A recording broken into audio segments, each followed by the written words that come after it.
Mayoritas orang yang menambang pi hanya sekedar ikut-ikutan dan berharap bahwa suatu saat pi akan menjadi cryptocurrency yang sebenarnya dan mereka mendapatkan uang gratis dari angin.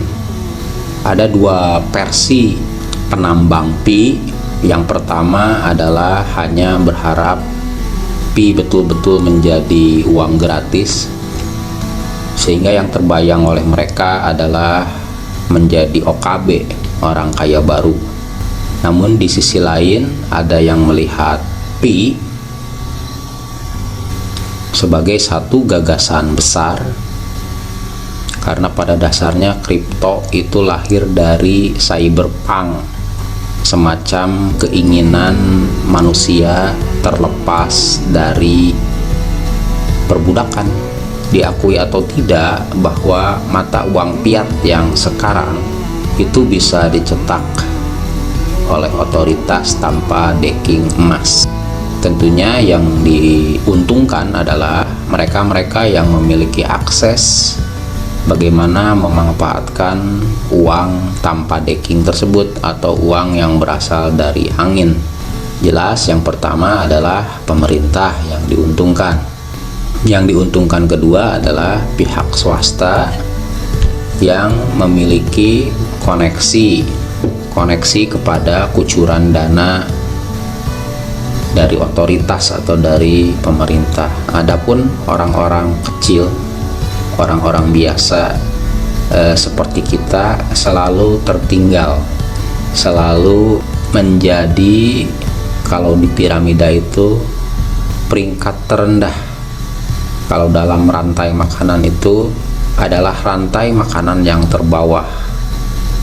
Di atasnya masih banyak predator-predator yang demikian hebat. Pi lahir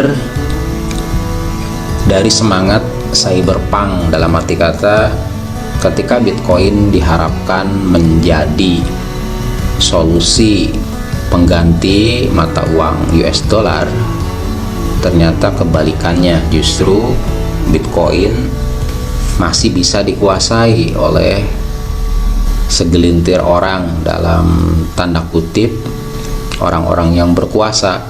Lewat apa? Lewat USDT atau uang virtual yang sama dicetak dari angin. Jadi uang tersebut bisa dicetak sebanyak mungkin untuk beli aset kripto. Kemudian aset kripto yang sudah dikumpulkan itulah yang akan digunakan untuk stabilisasi market. Dalam arti kata, ketika inflasi, banyaknya USDT yang beredar, maka harga Bitcoin pun naik. Dan ketika USDT di market kering atau likuiditasnya sedikit, maka harga Bitcoin pun turun.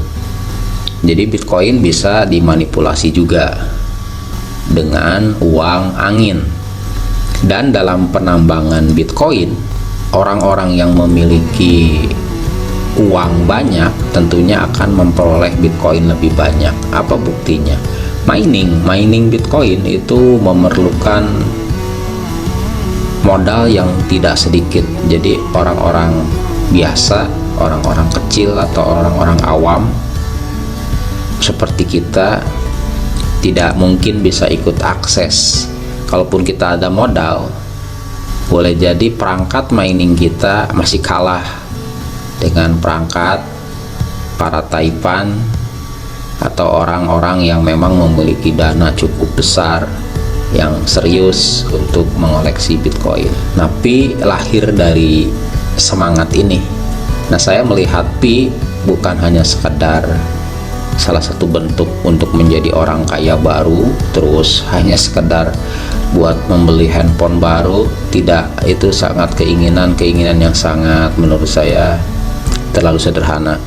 Bahkan Nicholasnya sendiri sebagai founder Pi, beliau mengatakan jika Anda menambang bertahun-tahun hanya sekedar untuk membeli handphone baru, dan setelah Pi itu menjadi uang nyata, Anda belikan handphone sehingga di dompet Anda tidak ada lagi Pi, maka itu bukanlah tujuan dari saya membangun Pi tersebut. Jadi saya melihat Pi ini sebagai satu gagasan besar yang sederhananya saat ini ada situs yang dinamakan ceng.org, di mana ketika kita merasa muak dengan satu sistem atau apapun itu, maka kita bisa memberikan semacam petisi yang ditandatangan bersama. Semakin besar kekuatannya, semakin didengar. Maka Pi ini saya lihat sebagai satu petisi untuk melawan satu kekuatan hegemoni, baik itu kekuatan otoritas yang sudah tidak beres dalam tanda kutip, atau satu kekuatan dari perusahaan besar yang sudah demikian menggurita. Makanya ketika ada yang mengatakan hati-hati Pi itu adalah pencurian data, Anda tidak sadar ketika Anda menjadi pemakai Facebook, itu data Anda sudah mereka curi dan jelas-jelas dijual kepada pihak ketiga. Nah, kalau Pi, nanti ada data yang kita berikan, tetapi di situ kita mendapatkan bagian. Dalam arti kata begini, data kita dicuri Facebook, dijual ke pihak ketiga, Facebook yang untung, kita tidak mendapatkan apa-apa selain hanya menggunakan Facebook sebagai fasilitas say hello, atau ada juga yang bisa memanfaatkan untuk iklan. Nah, di dalam Pi data kita dimanfaatkan, tetapi kita menjadi bagian dari Pi itu. Kita mendapatkan koin sebagai insentif dari dukungan kita kepada Pi. Nah, untuk lebih jauh, maka pada kali ini saya hanya akan membacakan saja white paper dari Pi atau Pi ini, atau PI ini, karena beberapa orang malas baca. Mungkin kalau saya sedikit bacakan, mereka masih mau memutar dan mendengarkan white paper Pi ini, sehingga nantinya tidak hanya sekedar ikut-ikutan nambang, klik petir, tidak. Kalau hanya begitu saja, saya yakin Anda tidak konsisten, karena ada beberapa yang diajak menjadi bagian dari Pi ini, nambang aja lupa gitu. Padahal hanya 24 jam sekali. Berarti kan kalau lupa, itu tandanya aktivitas itu dianggap tidak penting. Nah, saya berharap dengan dibacakannya white paper dan gagasan besar di balik Pi ini, Anda akan lebih semangat lagi dan bersungguh-sungguh mempersiapkan diri untuk KYC.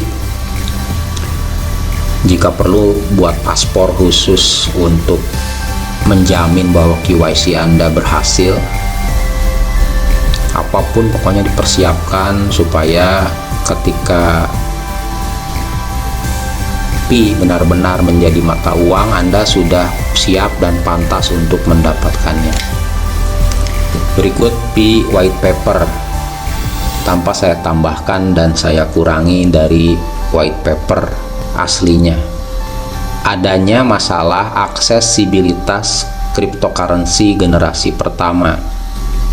Jadi tidak bisa semua orang mengakses cryptocurrency generasi pertama. Baik itu keterbatasan pengetahuan, baik itu keterbatasan keuangan atau pemahaman.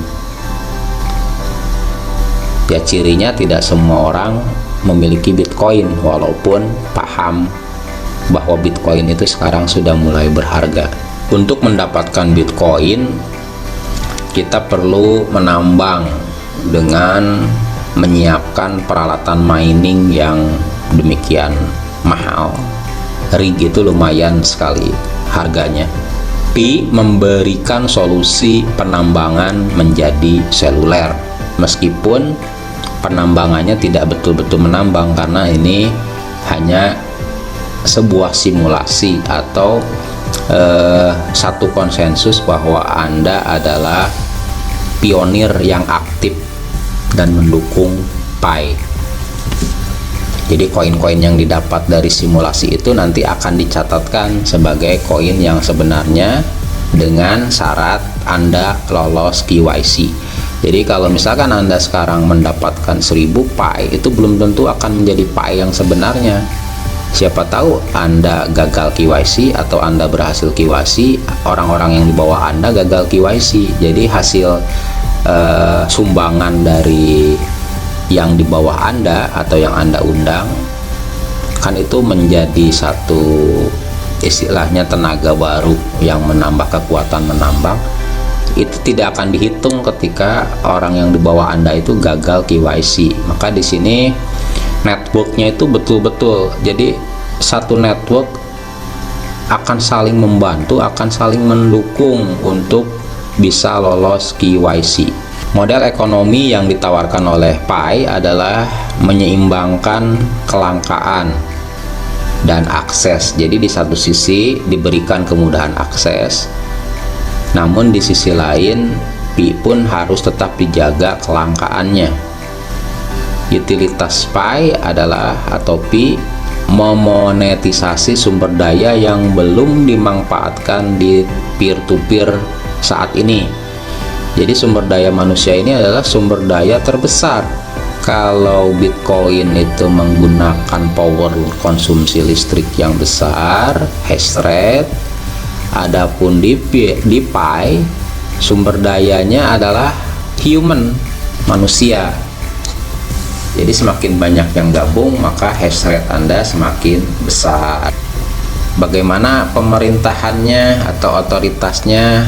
Pi ini akan menjadi mata uang untuk dan oleh rakyat. Ini yang saya sebut sebagai cyberpunk, perlawanan terhadap ekonomi oleh para Taipan atau para gurita seperti Facebook, Google, dan lain-lain. Ini seperti David melawan Goliat, Daud melawan Jalut.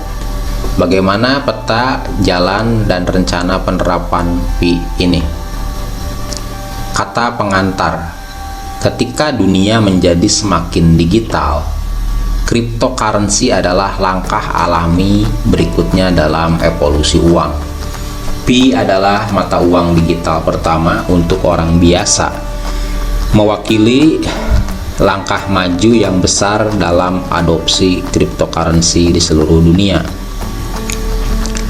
Misi kami, misi core team yang membangun Pi adalah membangun platform cryptocurrency dan smart contract atau kontrak pintar yang diamankan dan dioperasikan oleh orang biasa. Visi kami membangun pasar atau market peer-to-peer paling inklusif di dunia, didorong oleh Pi, cryptocurrency yang paling banyak digunakan di dunia. Disclaimer untuk pembaca yang lebih mahir atau yang lebih paham dengan teknologi cryptocurrency.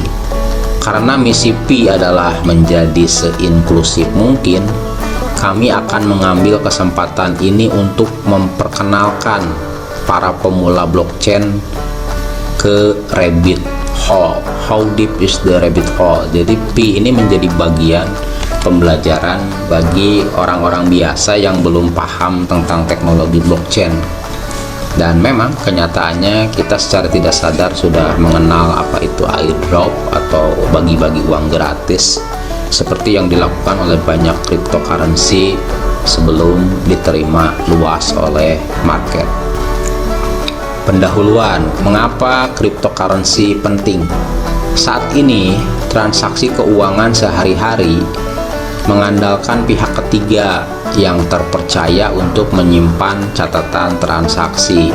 Misalnya, ketika Anda melakukan transaksi bank, sistem perbankan menyimpan catatan dan menjamin bahwa transaksi tersebut aman dan terpercaya. Demikian juga ketika Cindy mentransfer $5 ke Steve menggunakan PayPal. PayPal menyimpan catatan pusat sebesar $5 yang didebit dari akun Cindy dan $5 dikreditkan ke Steve.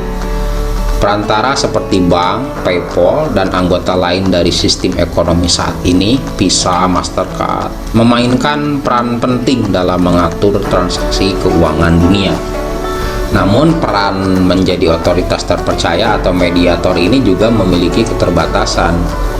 Adanya perolehan nilai yang tidak adil. Perantara ini mengumpulkan miliaran dolar dalam penciptaan kekayaan. Kapitalisasi pasar PayPal adalah 130 miliar US dollar, tetapi hampir tidak memberikan apapun kepada pelanggan mereka, orang-orang biasa di lapangan, yang uangnya menggerakkan proporsi yang berarti dari ekonomi global. Semakin banyak orang yang tertinggal, jurang kekayaan semakin lebar. Biaya. Bank dan perusahaan mengenakan biaya besar untuk memfasilitasi transaksi. Biaya ini seringkali secara tidak proporsional berdampak pada populasi berpenghasilan rendah yang memiliki alternatif paling sedikit. Kita terkadang meremehkan biaya 6.500, tetapi kita tidak menghitung dalam satu hari ada berapa kali transaksi kali 6.500 dan dibagi-bagi. Yang paling banyak untung adalah Visa dan Mastercard. Sensor.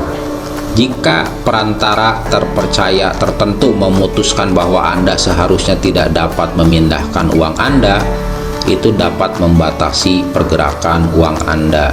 Diizinkan. Perantara terpercaya berfungsi sebagai penjaga gerbang yang dapat sewenang-wenang mencegah siapapun menjadi bagian dari jaringan. Nah, ini saya sudah mengalami ketika rekening saya diblokir, tidak bisa diambil. Ternyata dengan semudah itu bank bisa mencegah akses kita terhadap rekening yang kita miliki.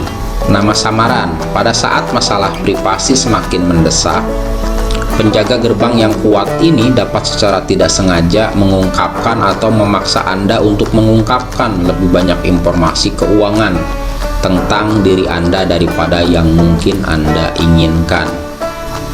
Ya, sebagaimana kasus orang-orang yang menyimpan dana di Singapura atau di bank Swiss, ternyata ketika mereka meninggal, uang yang triliunan itu tidak bisa diambil oleh pewarisnya generasi setelahnya. Sistem uang elektronik peer-to-peer Bitcoin diluncurkan pada tahun 2009 oleh programmer atau grup.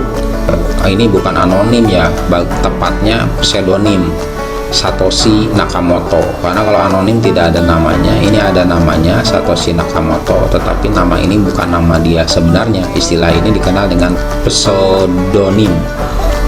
Adalah momen penting untuk kebebasan uang. Untuk pertama kalinya dalam sejarah, orang dapat bertukar nilai dengan aman tanpa memerlukan pihak ketiga perantara terpercaya. Membayar dalam Bitcoin berarti bahwa orang-orang seperti Steve dan Cindy dapat saling membayar secara langsung, melewati biaya institusional, hambatan, dan gangguan. Bitcoin benar-benar mata uang tanpa batas, menggerakkan dan menghubungkan ekonomi global baru. Pengantar kepada buku besar terdistribusi atau istilahnya ledger. Bitcoin mencapai prestasi bersejarah ini dengan menggunakan catatan terdistribusi. Sementara sistem keuangan saat ini bergantung pada catatan kebenaran pusat tradisional. Catatan Bitcoin dikelola oleh komunitas validator terdistribusi yang mengakses dan memperbarui buku besar publik ini. Bayangkan protokol Bitcoin sebagai Google Sheet yang dibagikan secara global yang berisi catatan transaksi, divalidasi dan dikelola oleh komunitas terdistribusi ini. Terobosan Bitcoin dan teknologi blockchain secara umum adalah bahwa meskipun catatan dikelola oleh komunitas, teknologi memungkinkan mereka untuk selalu mencapai konsensus tentang transaksi yang benar, memastikan bahwa penipu tidak dapat mencatat transaksi palsu atau menyalip sistem. Kemajuan teknologi ini memungkinkan penghapusan perantara terpusat tanpa mengorbankan keamanan finansial transaksional. Manfaat ledger atau buku besar terdistribusi. Selain desentralisasi, Bitcoin atau cryptocurrency secara umum membagikan beberapa hak eksklusif bagus yang menghasilkan uang lebih cerdas dan aman. Meskipun cryptocurrency yang berbeda mungkin lebih kuat di beberapa properti dan lebih lemah di properti lain. Berdasarkan implementasi protokol yang berbeda, cryptocurrency disimpan di dompet kriptografi yang diidentifikasi oleh alamat yang dapat diakses publik atau public key. Nah, kita sudah belajar public key ketika membuat wallet Pi. Dan diamankan dengan kata sandi atau frase yang harus disimpan yang sangat kuat yang disebut dengan kunci pribadi atau private key. Kunci pribadi ini menandatangani transaksi secara kriptografis dan hampir tidak mungkin untuk membuat tanda tangan palsu. Ini memberikan keamanan dan tidak mungkin disita. Tidak seperti rekening bank tradisional yang dapat disita oleh otoritas pemerintah, mata uang kripto di dompet Anda tidak akan pernah bisa diambil oleh siapapun tanpa kunci pribadi Anda atau frase key. Itu harus dijaga tuh, 24 frase key.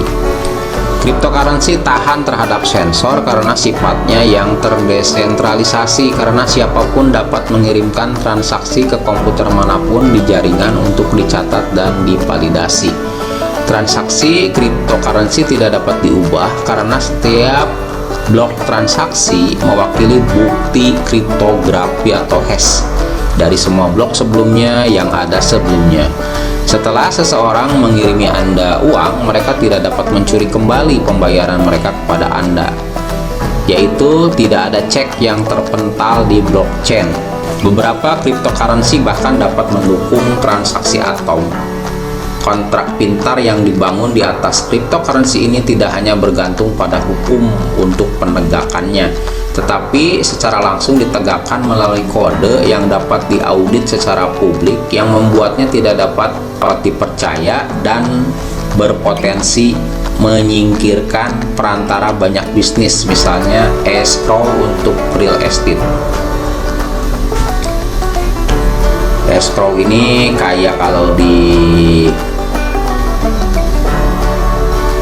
e-commerce, jadi kita nitip dana di e-commerce. Sebelum transaksi berhasil, dana itu masih ditahan. Nah, ketika sudah berhasil, maka dana itu diberikan kepada penjual. Misalkan Anda pembeli, Anda simpan dana di platform e-commerce, kemudian orang menjual kepada Anda. Setelah yakin transaksi berhasil, barulah uang itu diberikan kepada si penjual. Mengamankan buku besar terdistribusi atau ledger dengan pertambangan atau mining. Salah satu tantangan dalam memelihara catatan transaksi terdistribusi adalah keamanan, khususnya bagaimana memiliki buku besar yang terbuka dan dapat diedit sambil mencegah aktivitas penipuan. Untuk mengatasi tantangan ini, Bitcoin memperkenalkan proses baru yang disebut penambangan menggunakan algoritma konsensus proof of work atau bukti kerja untuk menentukan siapa yang dipercaya untuk membuat pembaruan pada catatan transaksi bersama. Anda dapat menganggap penambangan sebagai jenis permainan ekonomi yang memaksa validator untuk membuktikan kemampuannya ketika mencoba menambahkan transaksi ke dalam catatan. Untuk memenuhi syarat, validator harus memecahkan serangkaian teka-teki komputasi yang kompleks. Validator yang memecahkan teka-teki terlebih dahulu dihargai dengan diizinkan untuk memposting blok transaksi terbaru. Memposting blok transaksi terbaru memungkinkan validator untuk menambang atau mining hadiah blok saat ini 12,5 Bitcoin atau 40.000 US dollar. pada saat ditulis white paper ini. Proses ini sangat aman, tetapi menuntut daya komputasi dan konsumsi energi yang sangat besar karena pengguna pada dasarnya membakar uang untuk memecahkan teka-teki komputasi yang menghasilkan lebih banyak Bitcoin. Rasio burn to reward sangat menghukum sehingga validator selalu berkepentingan untuk memposting transaksi jujur ke catatan Bitcoin. Masalah sentralisasi kekuasaan dan uang membuat cryptocurrency generasi pertama di luar jangkauan. Pada hari-hari awal Bitcoin, ketika hanya beberapa orang bekerja untuk memvalidasi transaksi dan menambang blok pertama, siapapun dapat memperoleh 50 BTC hanya dengan menjalankan perangkat lunak penambangan Bitcoin di komputer pribadi mereka. Ketika mata uang mulai mendapatkan popularitas, penambang pintar menyadari bahwa mereka bisa mendapatkan lebih banyak jika mereka memiliki lebih dari satu komputer yang bekerja untuk menambang. Ketika Bitcoin terus meningkat nilainya, seluruh perusahaan mulai bermunculan untuk menambang. Perusahaan-perusahaan ini mengembangkan chip khusus ASIC dan membangun server besar menggunakan chip ASIC ini untuk menambang Bitcoin. Munculnya perusahaan pertambangan besar ini yang dikenal mendorong Bitcoin Gold Rush, membuatnya sangat sulit bagi orang biasa untuk berkontribusi ke jaringan dan mendapatkan imbalan. Upaya mereka juga mulai memakan energi komputasi dalam jumlah yang semakin besar, berkontribusi pada meningkatnya masalah lingkungan di seluruh dunia. Kemudahan menambang Bitcoin dan kebangkitan selanjutnya dari peternakan penambangan Bitcoin dengan cepat menghasilkan sentralisasi besar-besaran kekuatan produksi dan kekayaan dalam jaringan Bitcoin. Untuk memberikan beberapa konteks, 87% dari semua Bitcoin sekarang dimiliki oleh 1% dari jaringan mereka. Banyak dari koin ini ditambang secara gratis di hari-hari awal mereka. Sebagai contoh lain, Bitmain, salah satu operasi penambangan terbesar Bitcoin, telah menghasilkan miliaran pendapatan dan keuntungan. Pemusatan kekuasaan dalam jaringan Bitcoin membuatnya sangat sulit dan mahal bagi kebanyakan orang. Jika Anda ingin mendapatkan Bitcoin, opsi termudah Anda adalah menambang sendiri. Cukup sambungkan perangkat keras khusus. Ini adalah rig di Amazon, bisa beli jika Anda tertarik. Ketahuilah bahwa karena Anda akan bersaing dengan server PAM besar dari seluruh dunia, menghabiskan energi sebanyak negara Swiss, Anda tidak akan dapat menambang banyak. Pilihan kedua adalah membeli Bitcoin di bursa atau di market exchange. Hari ini Anda dapat membeli Bitcoin dengan harga satuan 3.500 US dollar koin pada saat penulisan white paper ini. Catatan, Anda dapat membeli sejumlah pecahan Bitcoin. Tentu saja Anda juga akan mengambil resiko besar dalam melakukannya karena harga Bitcoin cukup fluktuatif. Jadi bisa jadi Anda beli di 3.500, kemudian setelah Anda punya, Bitcoin turun ke 2.500. Bitcoin adalah yang pertama menunjukkan bagaimana cryptocurrency dapat mengganggu model keuangan saat ini, memberi orang kemampuan untuk melakukan transaksi tanpa ada pihak ketiga yang menghalangi. Peningkatan kebebasan, fleksibilitas, dan privasi terus mendorong langkah yang tak terhindarkan menuju mata uang digital sebagai norma baru. Terlepas dari manfaatnya, konsentrasi uang dan kekuatan Bitcoin kemungkinan tidak disengaja menghadirkan penghalang yang berarti untuk adopsi arus utama. Karena tim Intipai telah melakukan penelitian untuk mencoba memahami mengapa orang enggan memasuki ruang cryptocurrency. Orang-orang secara konsisten menyebut resiko berinvestasi atau menambang sebagai penghalang utama untuk masuk. Solusi: Pi mengaktifkan penambangan di ponsel. Setelah mengidentifikasi hambatan utama untuk mengadopsi cryptocurrency, Pi Core Team berangkat untuk menemukan cara yang memungkinkan orang biasa untuk menambang atau mendapatkan hadiah cryptocurrency untuk memvalidasi transaksi pada catatan transaksi terdistribusi. Sebagai penyegaran, salah satu tantangan utama yang muncul dengan mempertahankan catatan transaksi terdistribusi adalah memastikan bahwa pembaruan pada catatan terbuka ini tidak curang. Sementara proses Bitcoin untuk memperbarui catatannya terbukti membakar energi atau uang untuk membuktikan kepercayaan. Itu tidak terlalu ramah pengguna atau planet. Untuk Pi, kami memperkenalkan persyaratan desain tambahan untuk menggunakan algoritma konsensus yang juga akan sangat ramah pengguna dan idealnya memungkinkan penambangan di komputer pribadi dan ponsel.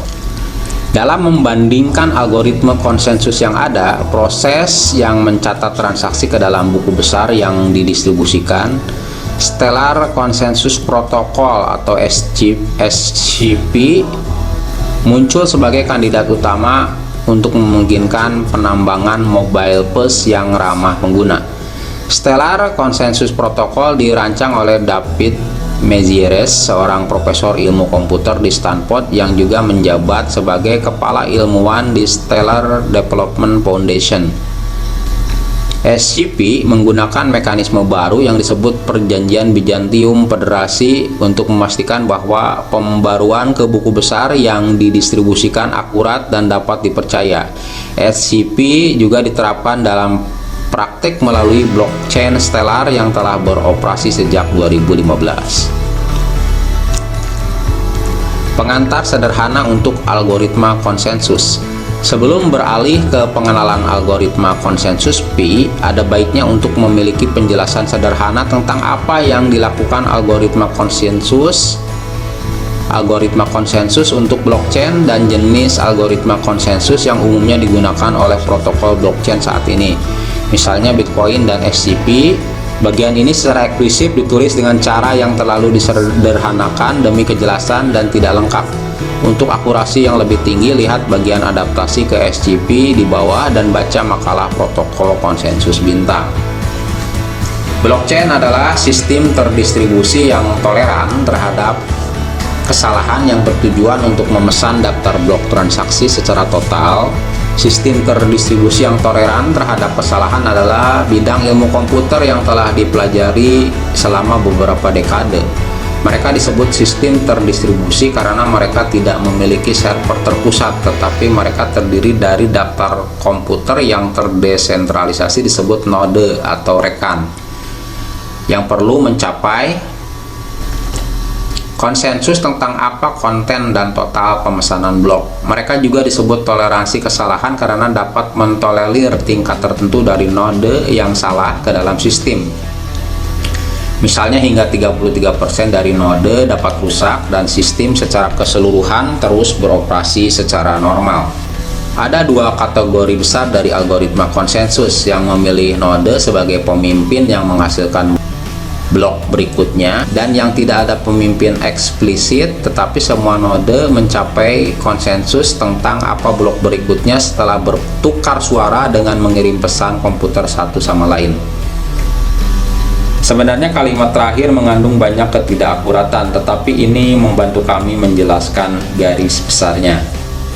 Bitcoin menggunakan tipe pertama dari algoritma konsensus. Semua node Bitcoin bersaing satu sama lain dalam memecahkan teka-teki kriptografi. Karena solusi ditemukan secara acak, pada dasarnya node yang menemukan solusi pertama secara kebetulan dipilih sebagai pemimpin putaran yang menghasilkan blok berikutnya. Algoritma ini disebut bukti kerja atau proof of work dan menghasilkan banyak konsumsi energi. Pengantar sederhana untuk protokol konsensus Stellar. Pi menggunakan jenis lain dari algoritma konsensus dan didasarkan pada Stellar Consensus Protocol dan algoritma yang disebut Federate Byzantine Agreement (FBA).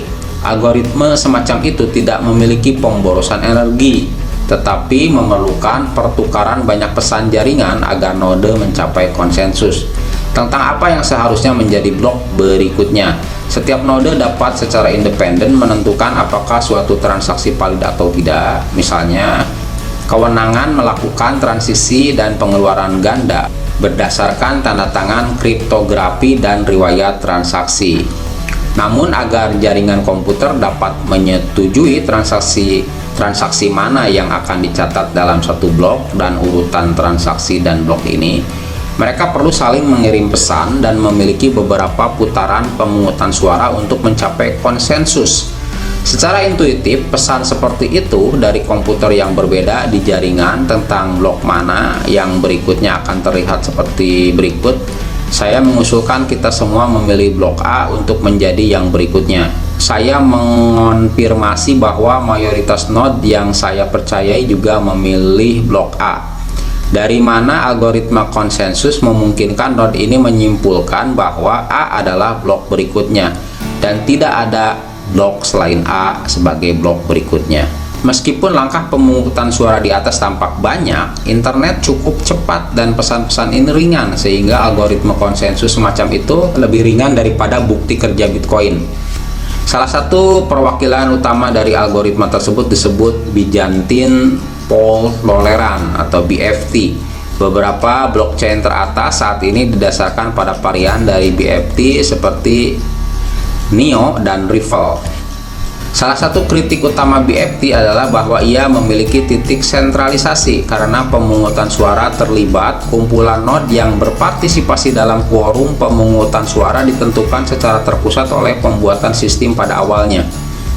Kontribusi FBA adalah bahwa alih-alih memiliki satu quorum yang ditentukan secara terpusat, setiap node menetapkan irisan quorum mereka sendiri, yang pada gilirannya akan membentuk quorum berbeda. Node baru dapat bergabung dengan jaringan dengan cara yang terdesentralisasi.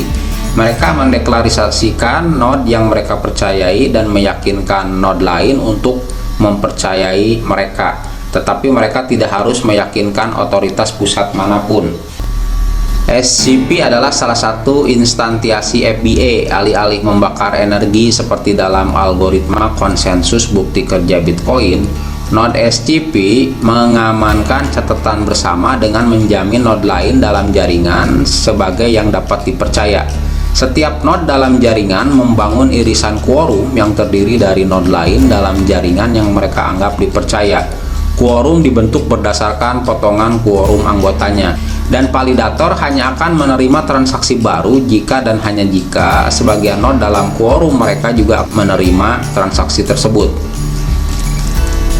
Saat validator di seluruh jaringan membangun quorum mereka, quorum ini membantu node untuk mencapai konsensus tentang transaksi dengan jaminan keamanan. Anda dapat mempelajari lebih lanjut tentang protokol konsensus stellar dengan melihat ringkasan teknis SCP ini. Adaptasi Pi ke Stellar Consensus Protocol atau SCP. Algoritma konsensus Pi dibangun di atas SCP. SCP telah terbukti secara resmi dan saat ini diimplementasikan dalam jaringan stellar. Tidak seperti Stellar Network yang sebagian besar terdiri dari perusahaan dan institusi, misalnya IBM sebagai node. Pi bermaksud untuk memungkinkan perangkat individu untuk berkontribusi pada tingkat protokol dan mendapatkan imbalan atau insentif, termasuk ponsel, laptop, dan komputer. Di bawah ini adalah pengantar tentang bagaimana Pi menerapkan SCP untuk memungkinkan penambangan oleh individu.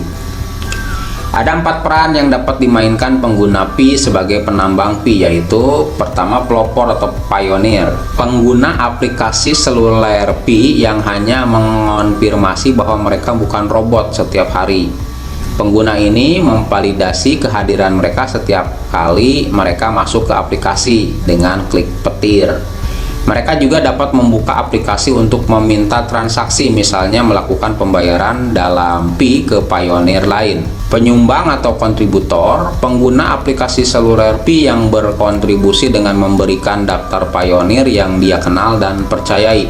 Secara keseluruhan, kontributor Pi akan membangun grafik kepercayaan global. Duta besar atau ambasador, pengguna aplikasi seluler Pi yang memperkenalkan pengguna lain ke jaringan Pi. Node atau simpul, seorang pengguna yang merupakan pioneer, kontributor yang menggunakan aplikasi seluler Pi dan juga menjalankan perangkat lunak simpul Pi di komputer desktop atau laptop mereka.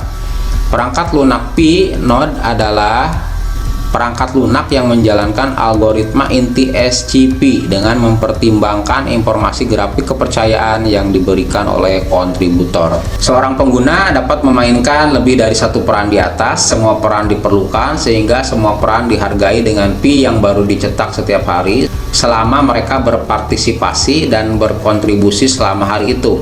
Dalam definisi longgar, dari penambang menjadi pengguna yang menerima mata uang yang baru dicetak sebagai hadiah atas kontribusi, keempat peran dianggap sebagai penambang Pi. Kami mendefinisikan penambangan lebih luas daripada makna tradisionalnya yang disamakan dengan mengeksekusi algoritma konsensus bukti kerja seperti dalam Bitcoin atau Ethereum. Pertama-tama perlu kami tekankan bahwa perangkat lunak Pi Node belum dirilis, jadi bagian ini ditawarkan lebih sebagai desain arsitektur dan sebagai permintaan untuk meminta komentar dari komunitas teknis. Perangkat lunak ini akan sepenuhnya open source dan juga akan sangat bergantung pada Stellar Core yang juga merupakan perangkat lunak open source tersedia di sini. Ini berarti bahwa siapapun di komunitas akan dapat membaca, mengomentari, dan mengusulkan perbaikan. Di bawah ini adalah perubahan yang diusulkan Pi ke SCP untuk memungkinkan penambangan oleh perangkat individual. Node. Untuk keterbacaan, kami mendefinisikan sebagai simpul yang terhubung dengan benar menjadi apa yang dirujuk oleh kertas SCP sebagai simpul utuh. Juga untuk keterbacaan, kami mendefinisikan sebagai jaringan Pi utama sehingga himpunan semua node utuh dalam jaringan Pi. Tugas utama setiap node adalah untuk dikonfigurasi agar terhubung dengan benar ke jaringan Pi utama. Secara intuitif, node yang salah terhubung ke jaringan utama mirip dengan node Bitcoin yang tidak terhubung ke jaringan Bitcoin utama. Dalam istilah SCP, agar sebuah simpul dapat terhubung dengan benar berarti bahwa simpul ini harus memiliki potongan quorum sedemikian rupa sehingga semua quorum yang dihasilkan yang menyertakan simpul ini berpotongan dengan quorum jaringan yang ada. Lebih tepatnya, sebuah node Pn plus 1 terhubung dengan benar ke jaringan utama N dari N node yang sudah terhubung dengan benar dalam kurung P1, P2, dan Pn. Jika sistem yang dihasilkan N dari N plus 1 node dalam kurung P1, P2, Pn plus 1 menikmati persimpangan quorum, dengan kata lain N menikmati persimpangan quorum jika dua quorumnya berbagi simpul, yaitu untuk semua quorum U1 dan U2, U1 irisan U2. Kontribusi utama Pi atas penyebaran konsensus stellar yang ada adalah bahwa itu memperkenalkan konsep grafik kepercayaan yang disediakan oleh kontributor Pi sebagai informasi yang dapat digunakan oleh node Pi saat mereka menyiapkan konfigurasinya untuk terhubung ke jaringan Pi utama. Saat memilih potongan quorum mereka, node ini harus mempertimbangkan grafik kepercayaan yang disediakan oleh kontributor, termasuk lingkaran keamanan mereka sendiri. Untuk membantu dalam keputusan ini, kami bermaksud untuk menyediakan perangkat lunak analisis grafik tambahan untuk membantu pengguna yang menjalankan node untuk membuat keputusan yang tepat. Output harian perangkat lunak ini akan mencakup daftar peringkat node yang diurutkan berdasarkan jaraknya dari node saat ini dalam grafik kepercayaan, daftar peringkat node berdasarkan analisis PageRank node dalam grafik kepercayaan, daftar node yang dilaporkan oleh komunitas sebagai rusak dengan cara apapun, daftar node baru yang ingin bergabung dengan jaringan, daftar artikel terbaru dari web dengan kata kunci simpul Pi yang berperilaku buruk dan kata kunci terkait lainnya, representasi visual dari node yang terdiri dari jaringan Pi mirip dengan apa yang ditampilkan di monitor Stellar Bit Quorum atau kode sumber. Penjelajah quorum yang mirip dengan quorumexplorer.com atau kode sumber. Alat simulasi seperti yang ada di monitor Stellar Bit Quorum yang menunjukkan dampak yang diharapkan pada konektivitas node ini ke jaringan Pi ketika konfigurasi node saat ini berubah.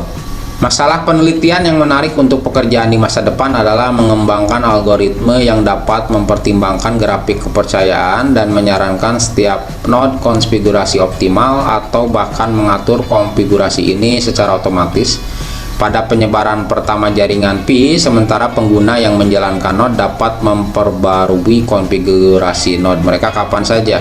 Mereka akan diminta untuk mengkonfirmasi konfigurasi mereka setiap hari dan diminta untuk memperbaruinya jika mereka mau. Pengguna aplikasi seluler saat Pioneer perlu mengkonfirmasi bahwa transaksi tertentu telah dieksekusi, misalnya mereka telah menerima Pi, mereka membuka aplikasi seluler. Pada saat itu, aplikasi seluler terhubung ke satu atau lebih node untuk menanyakan apakah transaksi telah dicatat di buku besar dan juga mendapatkan nomor blok terbaru dan nilai hash dari blok itu. Jika Pioneer itu juga menjalankan node, aplikasi seluler akan terhubung ke node Pioneer itu sendiri.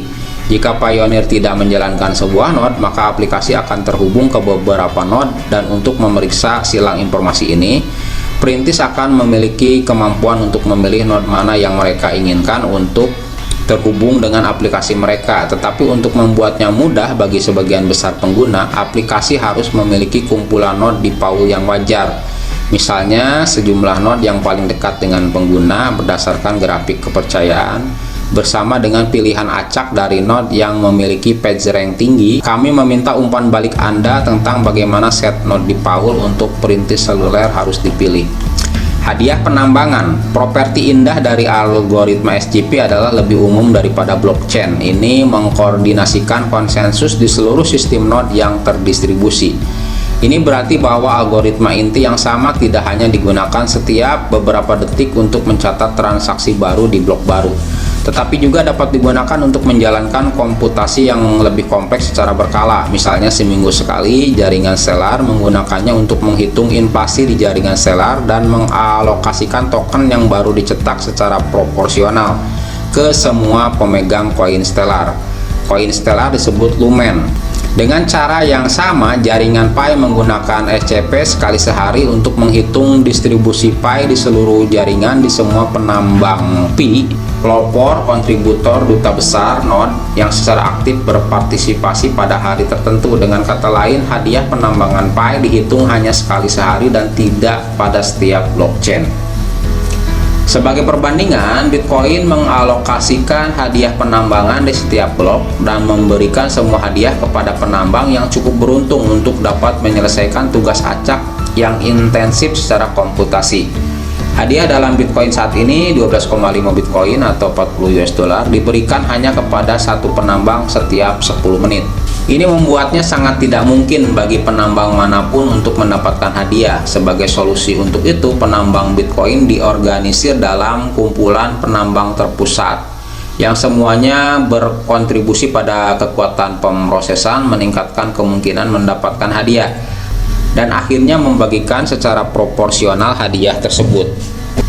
Mining pool atau kolam penambangan tidak hanya titik sentralisasi, tetapi juga operator mereka mendapatkan pemotongan yang mengurangi jumlah yang masuk ke penambang individu. Di Pi tidak perlu penambangan pool atau mining pool karena sekali sehari setiap orang yang berkontribusi mendapatkan distribusi meritokratis dari Pi baru. Biaya transaksi. Mirip dengan transaksi Bitcoin, biaya bersifat opsional di jaringan Pi. Setiap blok memiliki batas tertentu berapa banyak transaksi yang dapat dimasukkan di dalamnya. Ketika tidak ada backlog transaksi, transaksi cenderung bebas. Tetapi jika ada lebih banyak transaksi, node memesannya berdasarkan biaya, dengan transaksi dengan biaya tertinggi di bagian atas dan hanya memilih transaksi teratas untuk dimasukkan ke dalam blok yang dihasilkan. Ini membuatnya menjadi pasar terbuka. Implementasi. Biaya dibagi secara proporsional node sekali sehari. Di setiap blok, biaya setiap transaksi ditransfer ke dompet sementara, dari mana pada akhirnya didistribusikan ke penambang aktif hari itu. Dompet ini memiliki kunci pribadi yang tidak diketahui. Transaksi masuk dan keluar dari dompet itu dipaksakan oleh protokol itu sendiri di bawah konsensus semua node dengan cara yang sama seperti konsensus juga mencetak Pi baru setiap hari. Keterbatasan dan pekerjaan di masa depan. SCP telah diuji secara ekstensif selama beberapa tahun sebagai bagian dari jaringan Stellar yang pada saat penulisan ini merupakan mata uang kripto terbesar ke-9 di dunia. Ini memberi kita tingkat kepercayaan yang cukup besar di dalamnya. Salah satu ambisi proyek Pi adalah untuk menskalakan jumlah node di jaringan Pi menjadi lebih besar daripada jumlah node di jaringan Stellar untuk memungkinkan lebih banyak pengguna sehari-hari berpartisipasi dalam algoritma konsensus inti. Peningkatan jumlah node pasti akan meningkatkan jumlah pesan jaringan yang harus dipertukarkan di antara mereka. Meskipun pesan-pesan ini jauh lebih kecil daripada gambar atau video YouTube, dan internet saat ini dapat dengan andal mentransfer video dengan cepat. Jumlah pesan yang diperlukan meningkat dengan jumlah node yang berpartisipasi yang dapat menjadi hambatan untuk kecepatan konsensus. Ini pada akhirnya akan memperlambat laju di mana blok baru dan transaksi baru dicatat dalam jaringan. Untungnya, Stellar saat ini jauh lebih cepat daripada Bitcoin. Saat ini Stellar dikalibrasi untuk menghasilkan blok baru setiap 3 hingga 5 detik, mampu mendukung ribuan transaksi per detik. Sebagai perbandingan, Bitcoin menghasilkan blok baru setiap 10 menit. Selain itu, karena kurangnya jaminan keamanan Bitcoin, blockchain Bitcoin dalam kesempatan langka dapat ditimpa dalam 1 jam pertama. Ini berarti bahwa pengguna Bitcoin harus menunggu sekitar 1 jam sebelum mereka dapat yakin bahwa suatu transaksi dianggap final. SCP menjamin keamanan yang berarti setelah 3-5 detik seseorang yakin tentang suatu transaksi. Jadi bahkan dengan potensi hambatan skalabilitas, Pi berharap untuk mencapai finalitas transaksi lebih cepat daripada Bitcoin dan mungkin lebih lambat dari Stellar, dan memproses lebih banyak transfer per detik daripada Bitcoin dan mungkin lebih sedikit daripada Stellar. Sementara skalabilitas SCP masih menjadi masalah penelitian terbuka. Ada beberapa cara yang menjanjikan yang bisa mempercepat. Salah satu skalabilitas yang mungkin adalah Block X Root. Block X Root menghasilkan jaringan distribusi blockchain atau BDN yang memanfaatkan jaringan server global yang dioptimalkan untuk kinerja jaringan. Sementara setiap BDN dikendalikan secara terpusat oleh satu organisasi. Mereka menawarkan percepatan penyampaian pesan yang terbukti netral, yaitu BDN hanya dapat melayani semua node secara adil tanpa diskriminasi karena pesan dienkripsi. Ini berarti BDN tidak tahu dari mana pesan itu berasal, kemana perginya, atau apa yang ada di dalamnya. Dengan cara ini, node Pi dapat memiliki 2 rute pengiriman pesan yang cepat melalui BDN, yang diharapkan dapat diandalkan sebagian besar waktu dan antarmuka pengiriman pesan peer-to-peer aslinya, yang sepenuhnya terdesentralisasi dan dapat diandalkan tetapi lebih lambat. Intuisi ide ini sama-sama mirip dengan caching atau cache, adalah tempat di mana komputer dapat mengakses data dengan sangat cepat, mempercepat perhitungan rata-rata, tetapi tidak dijamin untuk selalu memiliki informasi yang dibutuhkan. Ketika cache hilang, komputer melambat, tetapi tidak ada bencana yang terjadi. Solusi lain dapat menggunakan pengakuan aman pesan multicache di jaringan peer-to-peer terbuka untuk mempercepat penyebaran pesan di antara rekan-rekan. Model ekonomi Pi menyeimbangkan kelangkaan dan akses. Pro dan kontra model ekonomi generasi pertama. Salah satu inovasi Bitcoin yang paling mengesankan adalah penggabungan sistem terdistribusi dengan teori permainan ekonomi.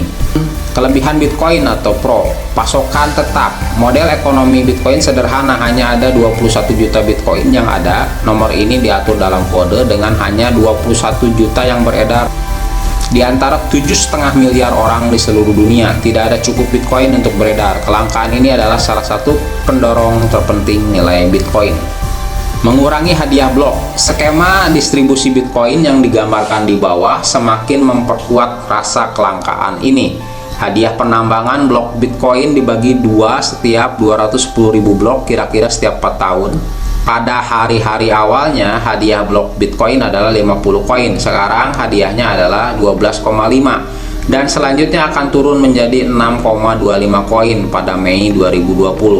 Penurunan tingkat distribusi Bitcoin berarti bahwa meskipun kesadaran akan mata uang tumbuh, semakin sedikit yang benar-benar dapat ditambang. Kekurangan Bitcoin atau kontra terbalik berarti tidak rata. Model distribusi terbalik Bitcoin, lebih sedikit orang menghasilkan lebih banyak di awal, dan lebih banyak orang menghasilkan lebih sedikit hari ini, adalah salah satu kontributor utama distribusi yang tidak merata. Dengan begitu, banyak Bitcoin di tangan beberapa pengadopsi awal, penambang baru membakar lebih banyak energi dengan lebih sedikit Bitcoin. Penimbunan menghambat penggunaan sebagai alat pertukaran. Meskipun Bitcoin dirilis sebagai peer-to-peer electronic cash, kelangkaan relatif Bitcoin telah menghambat tujuan Bitcoin untuk melayani sebagai media pertukaran. Kelangkaan Bitcoin telah menyebabkan persepsinya sebagai bentuk emas digital atau penyimpanan nilai digital. Hasil dari persepsi ini adalah bahwa banyak pemegang Bitcoin tidak mau membelanjakan Bitcoin untuk pengeluaran sehari-hari. Model ekonomi Pi. Pi di sisi lain berusaha untuk mencapai keseimbangan antara menciptakan rasa kelangkaan untuk Pi sambil tetap memastikan bahwa sejumlah besar tidak terakumulasi dikuasai sejumlah tangan. Kami ingin memastikan pengguna kami mendapatkan lebih banyak Pi saat mereka memberikan kontribusi ke jaringan. Tujuan Pi adalah membangun model ekonomi yang cukup canggih untuk mencapai dan menyeimbangkan prioritas ini sambil tetap cukup intuitif untuk digunakan orang. Persyaratan desain model ekonomi Pi sederhana: bangun model yang intuitif dan transparan, distribusi yang adil, berikan masa kritis populasi dunia akses ke Pi. Kelangkaan, ciptakan rasa kelangkaan untuk mempertahankan harga Pi dari waktu ke waktu. Penghasilan meritokratis, hadiahi kontribusi untuk membangun dan mempertahankan jaringan. Pi pasokan token, kebijakan emisi token, total pasokan maksimal M tambah R tambah D, di mana M adalah total hadiah penambangan atau mining reward, R adalah total hadiah rujukan atau total referral reward, D adalah total hadiah pengembang atau total developer reward. M lambda F dalam kurung V dx, di mana F adalah fungsi menurun secara logaritmik. P adalah nomor populasi, misalnya orang pertama yang bergabung, orang kedua yang bergabung, dan lain-lain.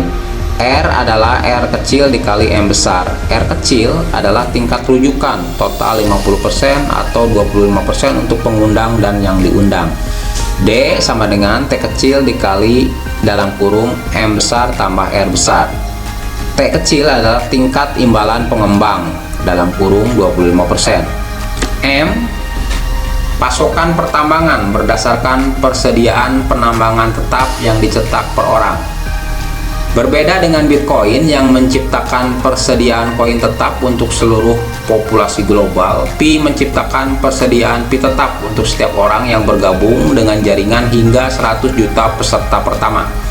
Dengan kata lain, untuk setiap orang yang bergabung dengan jaringan Pi, sejumlah Pi telah ditentukan sebelumnya. Pasokan ini kemudian dirilis selama masa hidup anggota tersebut berdasarkan tingkat keterlibatan dan kontribusi mereka terhadap keamanan jaringan. Pasokan dilepaskan menggunakan fungsi yang menurun secara eksponensial mirip dengan Bitcoin selama masa hidup anggota. R pasokan referensi berdasarkan hadiah referensi tetap yang dicetak per orang dan dibagikan oleh pengundang dan yang diundang. Agar mata uang memiliki nilai, itu harus didistribusikan secara luas. Untuk mendorong tujuan ini, protokol juga menghasilkan jumlah Pi yang tetap yang berfungsi sebagai bonus rujukan untuk perujuk dan yang dirujuk atau orang tua dan anak. Kumpulan bersama ini dapat ditambang oleh kedua belah pihak selama masa hidup mereka. Ketika keduanya pihak secara aktif menambang, baik perujuk dan yang dirujuk dapat memanfaatkan kumpulan ini untuk menghindari model eksploitatif di mana perujuk dapat memangsa pengundang mereka. Bonus rujukan berfungsi sebagai insentif tingkat jaringan untuk menumbuhkan jaringan Pi sambil juga mendorong keterlibatan di antara anggota dalam mengamankan jaringan secara aktif. D. Pasokan hadiah pengembang atau Pi tambahan dibuat untuk mendukung pengembangan yang sedang berlangsung. Pi akan mendanai pengembangannya yang berkelanjutan dengan penghargaan pengembang yang dicetak bersama setiap koin yang dicetak untuk penambangan dan referensi. Secara tradisional, protokol cryptocurrency telah mencetak sejumlah pasokan tetap yang segera dimasukkan ke dalam perbendaharaan. Karena total pasokan Pi bergantung pada jumlah anggota dalam jaringan, Pi secara bertahap memberikan penghargaan kepada pengembangnya seiring dengan skala jaringan. Pencetakan progresif hadiah pengembang Pi dimaksudkan untuk menyelaraskan insentif kontributor Pi dengan kesehatan jaringan secara keseluruhan. F adalah fungsi yang menurun secara logaritmik, anggota awal mendapatkan lebih banyak. Sementara Pi berusaha menghindari konsentrasi kekayaan yang ekstrim, jaringan tersebut juga berusaha memberi penghargaan kepada anggota sebelumnya dan kontribusi mereka dengan bagian Pi yang relatif besar. Ketika jaringan seperti Pi berada di masa-masa awal, mereka cenderung memberikan utilitas yang lebih rendah kepada peserta. Misalnya, bayangkan memiliki telepon pertama di dunia. Ini akan menjadi inovasi teknologi yang hebat tetapi tidak terlalu berguna. Namun, karena semakin banyak orang memperoleh telepon, setiap pemegang telepon mendapatkan lebih banyak utilitas dari jaringan. Untuk memberi penghargaan kepada orang-orang yang datang ke jaringan lebih awal, hadiah penambangan individu Pi dan hadiah rujukan berkurang sebagai fungsi dari jumlah orang di jaringan.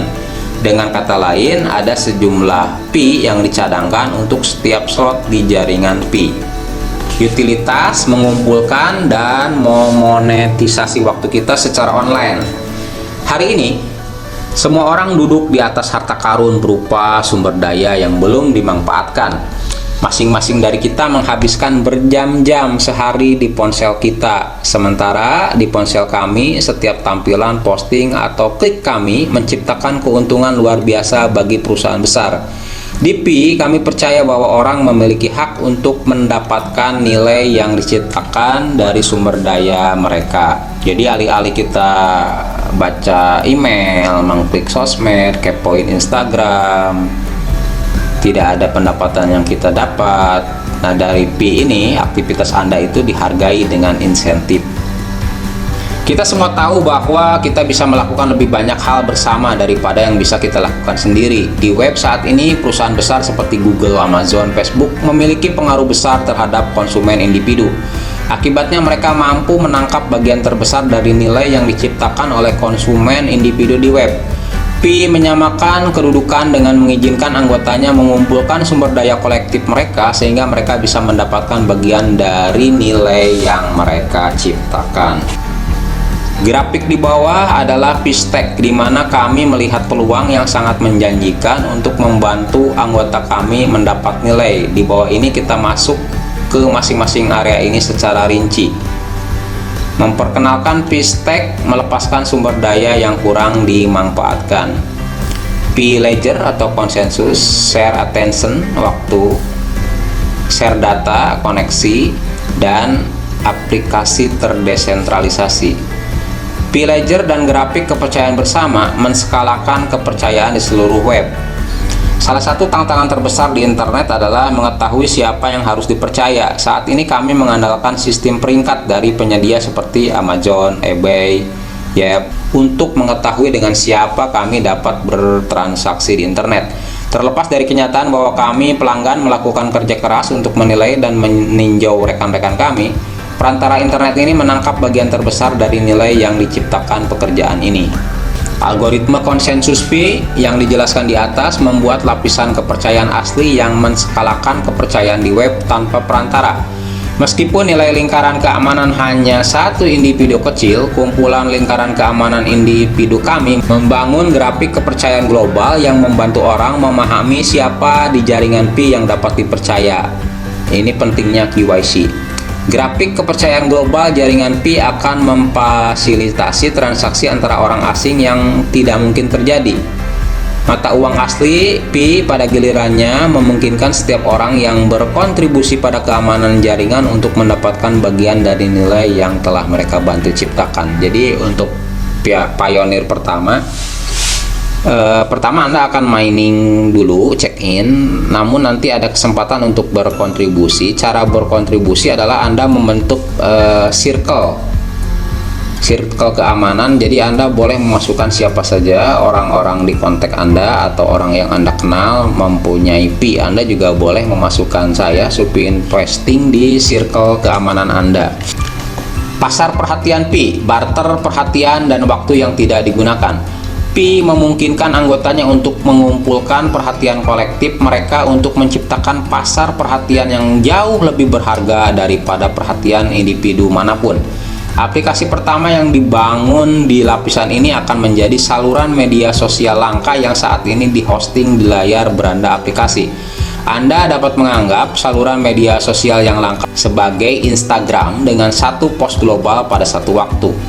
Perintis dapat bertaruh Pi untuk menarik perhatian anggota jaringan lainnya dengan berbagi konten, misalnya teks, gambar, video, atau mengajukan pertanyaan yang berupaya memanfaatkan kearifan kolektif komunitas.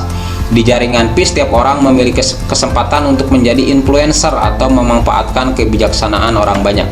Sampai saat ini, tim inti Pi telah menggunakan saluran ini untuk mengumpulkan pendapat komunitas tentang pilihan desain untuk Pi. Misalnya, komunitas memilih desain dan warna logo Pi. Kami telah menerima banyak tanggapan dan umpan balik yang berharga dari komunitas di proyek.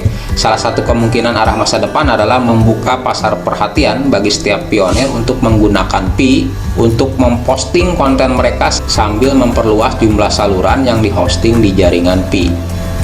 Selain bertukar perhatian dengan rekan-rekan mereka, perintis juga dapat memilih untuk melakukan barter dengan perusahaan yang mencari perhatian mereka. Rata-rata orang Amerika melihat antara 4.000 dan 10.000 iklan sehari. Perusahaan berjuang untuk perhatian kita dan membayar sejumlah besar uang untuk itu, tapi kami, pelanggan, tidak menerima nilai dari transaksi ini. Di pasar perhatian Pi, perusahaan yang ingin menjangkau pionir harus memberi kompensasi kepada audien mereka di Pi. Pasar periklanan Pi akan benar-benar ikut serta dan akan memberikan kesempatan bagi perintis untuk memonetisasi salah satu sumber daya terbesar mereka yang belum dimanfaatkan, yaitu perhatian mereka. Pasar barter Pi, bangun toko virtual pribadi Anda. Selain memberikan kepercayaan dan perhatian pada jaringan Pi, kami berharap perintis dapat menyumbangkan keterampilan dan layanan unik mereka di masa depan. Aplikasi seluler Pi juga akan berfungsi sebagai titik penjualan di mana anggota Pi dapat menawarkan barang dan jasa mereka yang belum dimanfaatkan melalui etalase virtual kepada anggota jaringan Pi lainnya. Misalnya, seorang anggota menawarkan kamar yang kurang dimanfaatkan di apartemen mereka untuk disewakan kepada anggota lain di jaringan Pi. Selain aset nyata, anggota jaringan Pi juga dapat menawarkan keterampilan dan layanan melalui etalase virtual mereka. Misalnya, anggota jaringan Pi dapat menawarkan keterampilan programmer atau desain mereka di pasar Pi. Lembur atau per time, nilai Pi akan didukung oleh sekeranjang barang dan jasa yang terus bertambah.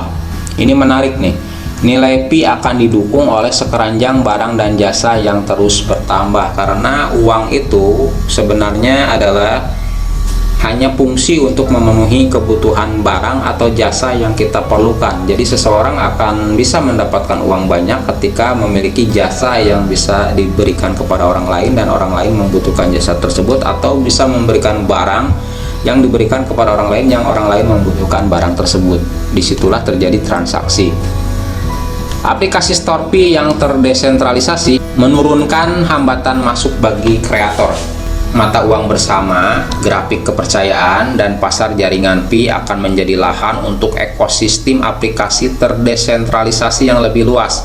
Saat ini, siapapun yang ingin memulai aplikasi perlu membootstrap infrastruktur teknis dan komunitasnya dari awal. Toko aplikasi terdesentralisasi Pi akan memungkinkan pengembang dApp atau aplikasi desentralisasi untuk memanfaatkan infrastruktur Pi yang ada serta sumber daya bersama dari komunitas dan pengguna.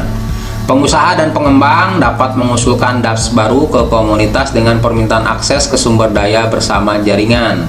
Pi juga akan membangun dApps-nya dengan beberapa tingkat interoperabilitas sehingga dApp dapat mereferensikan data, aset, dan proses di desentralisasi lainnya aplikasi. Tata kelola cryptocurrency untuk dan oleh rakyat. Tantangan model tata kelola generasi pertama, kepercayaan adalah dasar dari setiap sistem moneter yang sukses. Salah satu faktor terpenting yang menimbulkan kepercayaan adalah tata kelola atau proses di mana perubahan diimplementasikan pada protokol dari waktu ke waktu. Terlepas dari pentingnya, tata kelola seringkali menjadi salah satu aspek yang paling diabaikan dari sistem ekonomi kripto.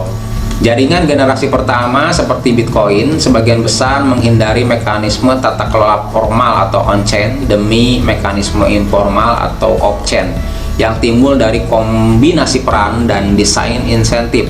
Dengan sebagian besar ukuran, mekanisme tata kelola Bitcoin telah cukup berhasil memungkinkan protokol tumbuh secara dramatis dalam skala dan nilai sejak awal, namun ada juga beberapa tantangan. Konsentrasi ekonomi Bitcoin telah menyebabkan konsentrasi kekuatan politik. Hasilnya adalah orang biasa bisa terjebak di tengah pertempuran destruktif antara pemegang besar Bitcoin. Salah satu contoh terbaru dari tantangan ini adalah pertempuran berkelanjutan antara Bitcoin dan Bitcoin Cash. Perang saudara ini berakhir di percabangan di mana blockchain untuk pemegang token hard fork bersifat inflasi dan dapat mengancam nilai kepemilikan mereka.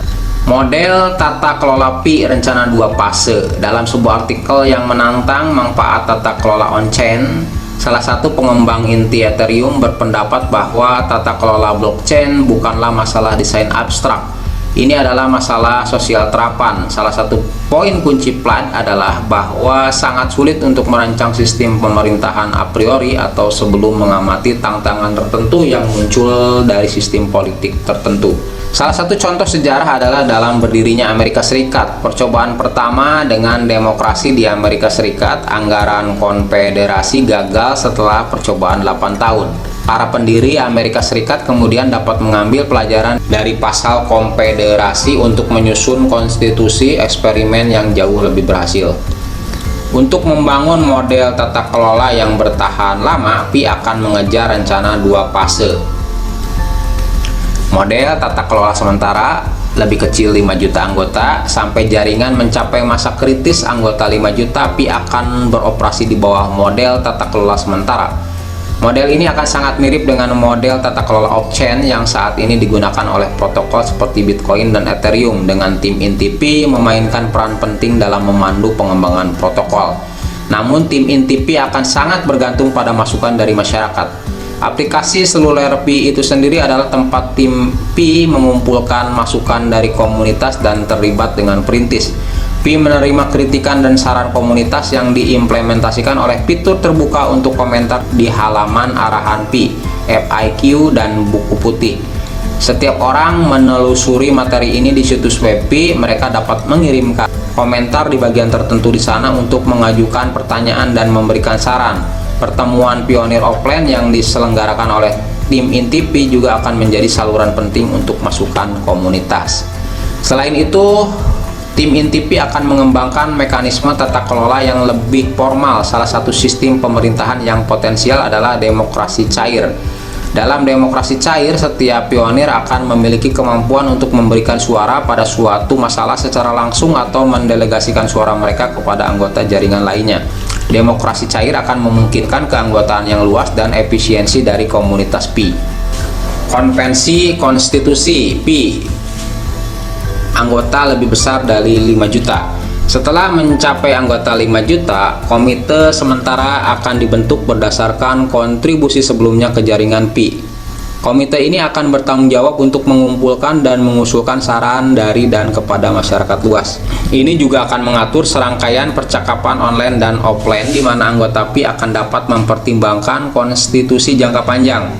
Mengingat basis pengguna global Pi, jaringan Pi akan melakukan konvensi ini di berbagai lokasi di seluruh dunia untuk memastikan aksesibilitas. Selain penyelenggaraan konvensi langsung, Pi juga akan menggunakan aplikasi selulernya sebagai platform untuk memungkinkan anggota Pi berpartisipasi dalam proses dari jarak jauh, baik secara langsung atau online. Anggota komunitas Pi akan memiliki kemampuan untuk berpartisipasi dalam struktur tata kelola jangka panjang pembuatan Pi. Peta jalan atau rencana penerapan tahap 1, desain distribusi Trust Graph Bootstrap. Server Pi beroperasi sebagai faucet yang meniru perilaku sistem terdesentralisasi karena akan berfungsi begitu aktif. Selama fase ini, peningkatan pengalaman dan perilaku pengguna dimungkinkan dan relatif mudah dilakukan dibandingkan dengan fase stabil jaringan utama. Semua pencetakan koin ke pengguna akan dimigrasikan ke jaringan langsung setelah diluncurkan. Dengan kata lain, LiveNet akan mencetak pada genesisnya memblokir semua saldo pemegang akun yang dihasilkan selama fase 1 dan terus beroperasi seperti sistem saat ini, tetapi sepenuhnya terdesentralisasi. Pi tidak terdaftar di bursa selama fase ini dan tidak mungkin untuk membeli Pi dengan mata uang lain. Fase 2 testnet. Sebelum kami meluncurkan jaring utama, perangkat lunak Node akan digunakan pada jaring uji. Jaringan uji akan menggunakan grafik kepercayaan yang sama persis dengan jaringan utama, tetapi pada koin Pi pengujian, tim inti Pi akan menghosting beberapa node di jaringan uji, tetapi akan mendorong lebih banyak pionir untuk memulai simpul mereka sendiri di jaringan uji. Bahkan agar setiap node dapat bergabung dengan jaringan utama, mereka disarankan untuk memulai di testnet. Jaringan uji akan dijalankan secara paralel dengan emulator Pi di fase 1 dan secara berkala. Misalnya setiap hari hasil dari kedua sistem akan dibandingkan untuk mengetahui celah dan kesalahan jaringan uji yang akan memungkinkan pengembang Pi untuk mengusulkan dan mengimplementasikan perbaikan. Setelah menjalankan kedua sistem secara bersamaan, testnet akan mencapai keadaan di mana hasilnya secara konsisten cocok dengan emulator. Saat masyarakat sudah merasa siap, Pi akan bermigrasi ke fase berikutnya. Fase 3 mainnet. Ketika komunitas merasa perangkat lunak siap untuk produksi dan telah diuji secara menyeluruh di testnet, mainnet resmi dari jaringan Pi akan diluncurkan. Detail penting adalah bahwa dalam transmisi ke mainnet hanya akun yang divalidasi milik individu nyata yang berbeda yang akan dihormati. Di sini pentingnya KYC.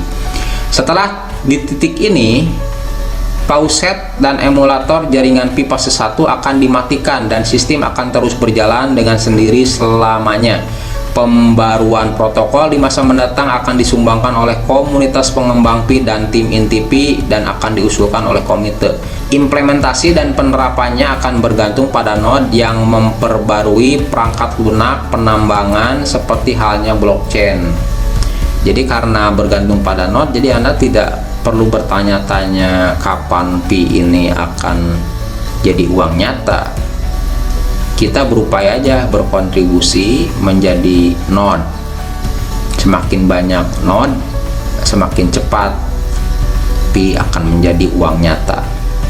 Implementasi dan penerapannya akan bergantung pada node yang memperbarui perangkat lunak penambangan seperti halnya blockchain lainnya. Tidak ada otoritas pusat yang akan mengendalikan mata uang dan itu akan sepenuhnya didesentralisasi. Saldo pengguna palsu atau pengguna duplikat akan dibuang. Ini adalah fase ketika Pi dapat terhubung ke bursa dan ditukar dengan mata uang lainnya. Jadi yang mining sekarang dapat 10.000, 20.000 itu belum tentu jadi Pi kalau nanti ternyata penyumbang energi Anda atau referral di bawah Anda gagal KYC. Demikian pula ketika Anda gagal KYC. Jadi saran dari saya untuk saat ini fokus nambang, fokus klik petir konsisten, jangan lupa, dan sempurnakan akun Pi Anda dengan verifikasi nomor handphone, verifikasi Facebook. Jika itu semua sudah Anda lewati, maka Anda siap-siap untuk KYC. Jika perlu, Anda khusus bikin paspor untuk persiapan KYC. Usahakan yang terbaik karena tidak ada jaminan juga dari tim Inticore bahwa Pi akan menjadi uang yang sebenarnya, karena di awal tidak ada take it guaranteed. Sudah dijelaskan bahwa Pi bukanlah mata uang gratis tetapi proyek berkepanjangan. Proyek ini berhasil atau tidaknya bergantung kepada kita, seperti petisi change.org. Jadi ini adalah sebuah petisi, anggap saja Pi ini adalah sebuah petisi, dan ketika Anda melakukan klik petir atau check in, itu adalah tanda tangan Anda yang akan menguatkan petisi. Semakin banyak yang menandatangani petisi, maka akan semakin kuat pengaruhnya dan Pi akan mulai diakui dunia sebagai mata uang digital currency baru.